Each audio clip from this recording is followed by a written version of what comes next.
I love their matcha flavor. Among all na na-try ko sa mga cafes nearby, it's one of the best.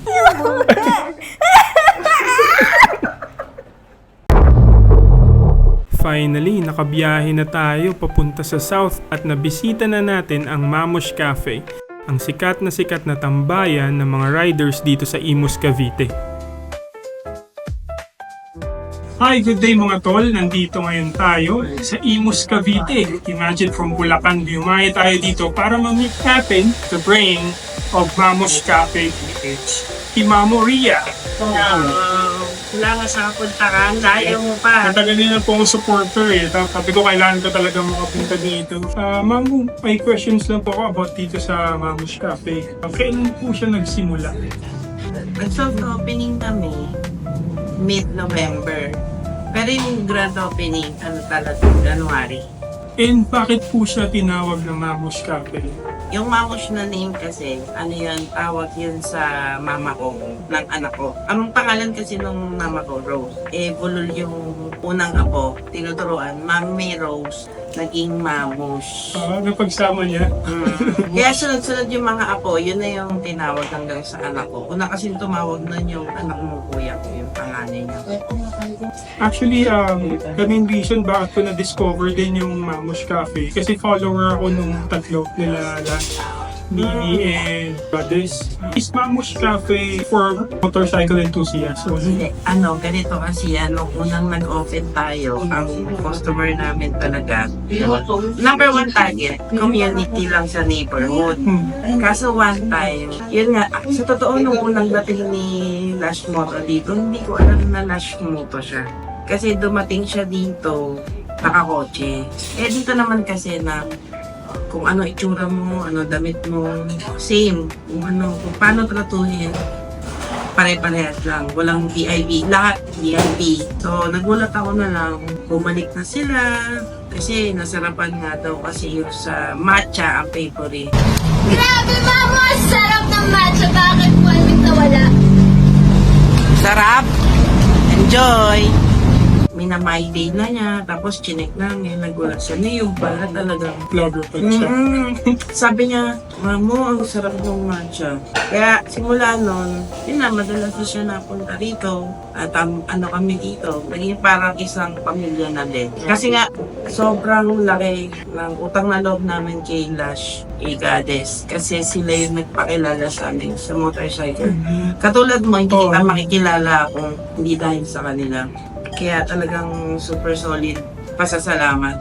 Nagpapasalamat kami, nagustuhan nila yung drinks kasi ang Mamush Cafe, first ever handcrafted sauce. Hindi sabihin, hindi tayo gumagamit ng mga syrup na pinapump. Kung napansin mo sa counter natin, sarili naming recipe. Lahat recipe ni Chef. Siya lahat ang nagtimpla niyan. Kaya ang lagi naming comment na nare-receive, hindi daw kaparehas ng lasa sa iba. Si Chef kasi keto chef yun eh. So, napansin niya kasi nowadays, bata pa lang, may sakit na sa bato, sa atay. So, ang ating sauces, walang additives na mga anik-anik. Talagang every morning binaback up. Kaya kapag may mga sold out, the next day, yeah. Ako, mahilig po talaga ako sa coffee. Coffee lover ako, tas black lang talaga. Yan, jet tier din naman talaga yan, walang sugar. Kasi alam mo, yung nakaka-appreciate ng kape natin, yung mga nag-Amerikano, lasang-lasa daw nila na medyo fruity. Yung beans kasi nagamit natin, top 2 worldwide eh. Ako, ito naman ang favorite ko. Spanish latte, hindi matamis, hindi mapait, nasa gitna. Yung beans kasi natin na top 2 worldwide, ilan lang ang paparating niyan dito sa Philippines. Una, nung bago pabuksan Mamush, sabi ko kay Chef, at ang napakamahal na beans naman nung inipili. Sabi niya, coffee shop tayo, dapat masarap yung kape na. Yun naman, at yun ang binabalikan ng natin, ng regular.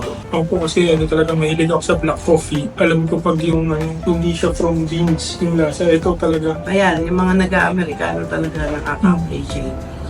Pero ano po yung operating hours talaga ng 1 p.m. to 2 a.m. ng madaling araw. Number 6, sir.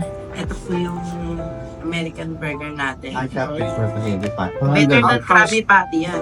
house patty ba? Every morning din yung binabaka ko.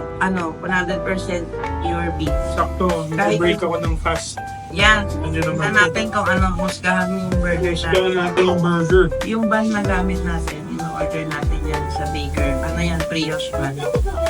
Ayan guys, so hindi naman halata, di ba? Na gustong gusto ko yung burger dito sa Mamush Cafe. Grabe, sobrang authentic ng lasa. Hindi to bias opinion guys, pero sobrang sarap talaga. Parang yung burger na natitikman ko sa Middle East.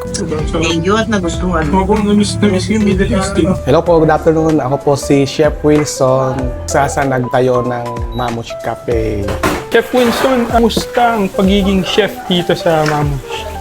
Masaya, challenging, mahirap, halo-halo, mixed emotions. Pero overall, masaya. Lalo na pagka natutuwa yung mga customer na nagugustuhan naman nila yung mga food and drinks natin. Yon, masaya. Nung natikman ko yung hamburger steak nyo, grabe na alala ko yung taste of Middle East eh. Yes, kasi galing din ako sa Middle East. Oh, 7 grabe. years. 7 years? All in all.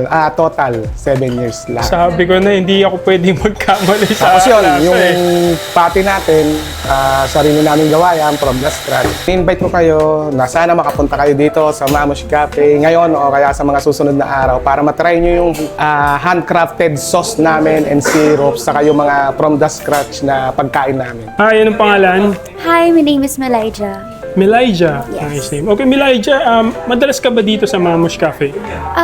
Tries na ako Tries nakabalik na. here. Ano yung pinaka nagustuhan mo dito sa Mamush? So far, since tries pa lang ako nakakabalik, I love their matcha flavor. Yun yung first order ko here. So, yun yung lagay kong in order. But yung ngayon, I chose na i-order muna yung tea just to try their different, sa menu nila. Nice. How about sa food?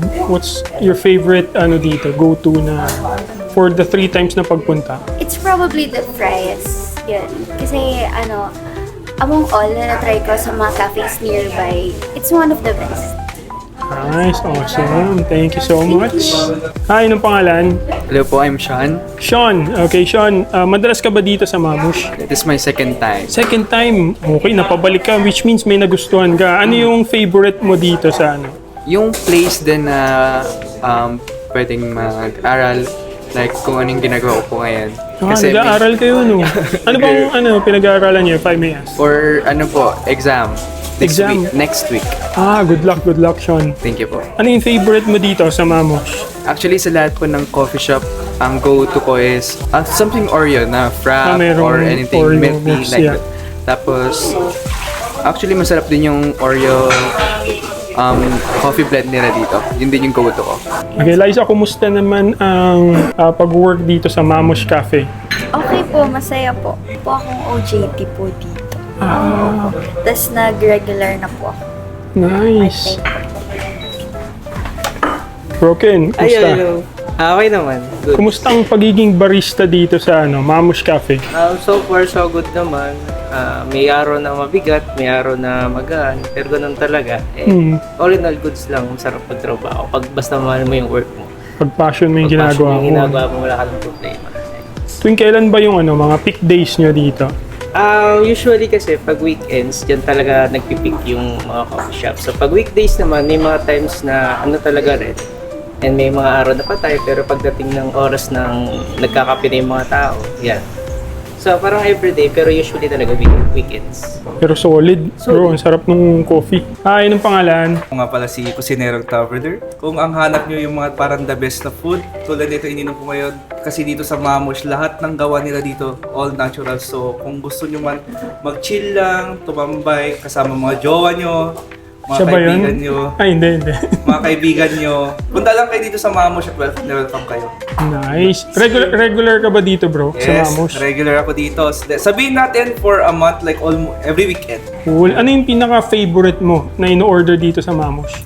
Yung pinaka-favorite ko dito is yung Parma Rosa. Yun yung may parang chicken sa taas na may pasta. Talagang the best na the best kasi talagang yung pagka-cheesy niya andun talaga. So, yun yung pinaka-the best na dish para sa akin dito. Cool. How about sa drinks? The best dito is yung Biscoff. Biscoff. Lotus yun Oo, masarap. Mahilig ka sa matamis Syempre.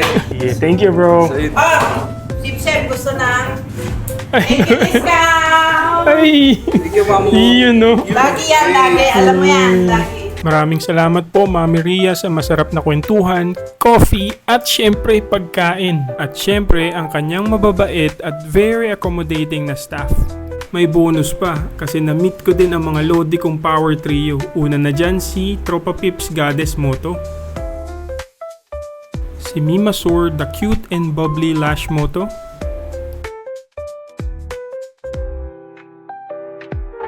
at si Kawaii Girl Lalabs Nini Moto.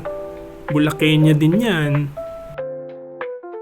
At eto pa, meron na tayong bakas dito sa Mamosh Cafe. Sobrang saya nun at marami na naman tayong nakilalang bagong kaibigan. Babalik ako ulit dito sa Imus Cavite para bisitahin ang Mamosh Cafe. Kasama ko si Coach Angel at Mati para matikman din nila yung masasarap nilang pagkain. Kaya pala mga tol, may suggestions ba kayo kung saan tayo sunod na mamamasyal? Type nyo lang dyan sa comment section. Always remember, let's keep it up, live, and fight for every next day. This is your Coach Red of Red Motography. See you on the next one.